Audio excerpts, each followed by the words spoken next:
everyone, this is Chris with UST, and I'm here with Ambassador Todd. Hey Chris. Hi, and can you tell me a little bit about where we are? We are in Red River Gorge, Kentucky. It's the Red River Gorge National Geological Area, which is part of the Daniel Boone National Forest. We're probably about 3.5 miles into about a 6.5 mile hike, maybe a little more than that. And we're standing under what's called double arch. And there's actually two arches, one on top of the other here. Part of an incredible rock formation. This area actually has like 117 that they've counted arches throughout this whole area. So it's a pretty spectacular geological area. And there's some great rock formations we got to see over there too. There's a lot of rock climbing that happens here. So that ridge line over there, we were on that earlier today. So that was part of our hike. And we're feeling it. At least I am. He's more experienced with hiking, which is why he's one of our ambassadors. How did you end up being one of our ambassadors? Tell us your story. Sure, actually. So I entered a contest a couple years back. It was a Valentine's Day contest. And most of UST's gear is this nice, bright, visible orange color. And this particular, because it was a Valentine's Day contest, was pink gear. There was 4 or 5 items that were part of this prize package, and they were all pink. And so I entered the contest, and one of the ways to get more entries in the contest was to fill out the form online to become a UST ambassador. And I thought, get more chances to win the contest. Well, one of Chris's predecessors at the time, I actually won the contest too. But a couple weeks after maybe the contest, I get an email saying, would you like to be one of UST's ambassadors? So that was like a couple, probably over 2 years ago now. And how has it changed things for you? It's been an interesting ride. I think it's opened me up to a lot more contacts on social media. Through Chris's efforts, she's brought a big team together. I think what you say, we've got 10 ambassadors now, right? So Chris has we got 10 ambassadors. We've got a really good team.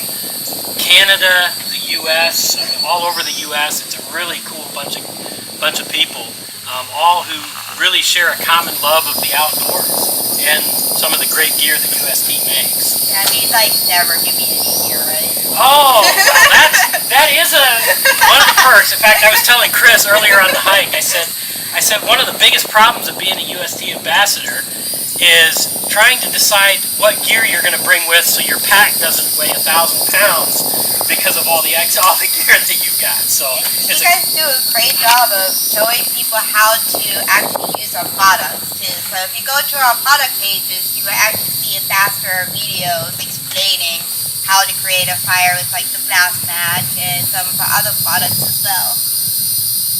So besides hiking here, where are some other places you like to roam around? Well, so we're actually from Cincinnati, which is about 2.5 hours north of here, and there's a number of state parks and local parks that we hike in around there. One of the big things that we like to do, and it's actually got me into this, I run an outdoor camp at our church during the summer. We've got kids that are in 1st grade through 6th grade. I teach the kids outdoor safety skills, what to do if they're lost, how to use a map and a compass and things like that. But then we also take groups of people out on hikes at some of the parks. We've actually done some down here. These are a little bit more adventurous. We'll do hikes. Actually, the last hike we did is a state park that's about 20 minutes from where Leah and I live, my wife and I. And we had 55 people on that hike, from the ages of probably the youngest kid was maybe 2 or 3 and a carrier up to, I think Bob was probably close to in his 60s at least. So we have a big age. I love to take people out and just share the amazing outdoors with them. So for the people who are not close to you, what advice would you give them to get more outdoors?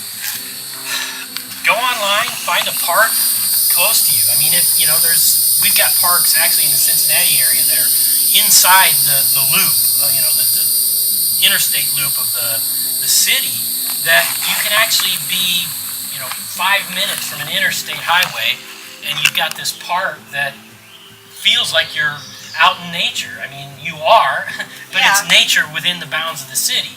I mean, you don't get quite the, the peace and quiet and birds and everything you get in a place like this. This is obviously a much more remote area, but it's a great way to get started. I mean, even if you take a 2-3 mile hike through a little park nearby, find those parks and get out there. It's a great way to experience it, and as you grow in strength and your confidence in hiking, eventually you'll want to explore more remote places. Some of the great national parks. You ask where else we like to go. Been to several national parks, and out west and in the eastern part of the U.S. and just fantastic. One other thing that you're really known for is your photography, and that's another thing that really gets people inspired to go outdoors. What is some advice you have into getting photography into your hikes? So, start with a point and shoot camera. I carry a big old honking digital SLR camera. He's not kidding. This thing is like huge. I carry about 10 pounds of camera gear on an average hike. And so, but again, you're not going to want to step up and do that kind of thing unless you really get into photography. I carry a tripod, carry a big camera. Digital point and shoots that you've got today are so incredible for, you can get really good photographs, and it's a good way to learn. Get something that you can play with settings, because it gives you the opportunity, let it do the camera's thing fully automatic, or you can have a manual setting on there where you can experiment and learn different settings on the camera. So with digital today, you get to learn a lot more, a lot quicker than in the old days of film. Yeah, and you can throw it into a program too and adjust it a little bit. Yep. Alright, I'm getting a notification saying that we're out of time, so thank you so much for doing this interview and taking us on this beautiful hike and feeding us lunch. You are absolutely welcome. It's my pleasure. This is one of my favorite places in the world, and I love to share it with people. Yeah, I can definitely see why. Alright, bye everyone. Bye.